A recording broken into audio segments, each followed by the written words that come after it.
Nabisto ng mga pulis ang tangkang pang-aadbor umano sa isang nahuling sospek sa droga sa Quezon City. Nahuli kam ang pag-lockdown ng 50,000 piso ng mga sospek.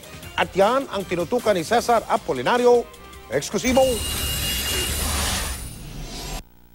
Sa opisina ng Station Anti-Illegal Drugs ng QCPD Station 5, ikinasa nitong Biyernes ng hapon ang entrapment operation. Laban sa dalawang individual na ayon sa pulisya ay may gustong arborin na suspect na sangkot umano sa pagbebenta ng droga.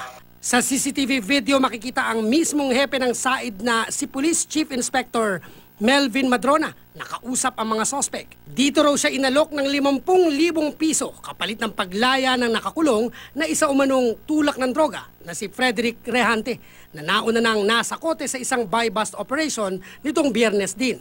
Dahil nagkasundo, itinuloy ang transaksyon.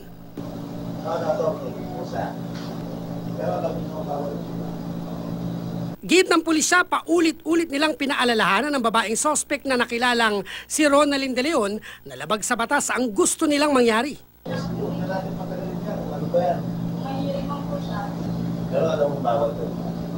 Galing sa bulsa ng kasama niyang si Alan Brian panganiban ng pera pero pinabilang nito kay De Leon. At tapos bilangin ng pera.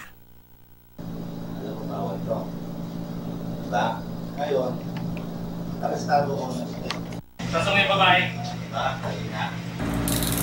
Sila yung mismo nag-offer na pwede raw ayusin na lang, aregluhin ng 50,000. Intimidating ang dating. Nagpakilala pa itong si Alan Brian na abogado siya. Pero lumabas na hindi pala abogado si Panganiban. Hindi rin sa kanya ang pera na posible raw na mula sa grupong nagpapakalat ng droga sa Quezon City. Gusto ko mahuli yung sasabi yung 50,000. Lumalabas kasi na ang pulis dito sa ginagawa niyo ay kaya ng bayaran. Hindi na gano'n ang pulis ngayon.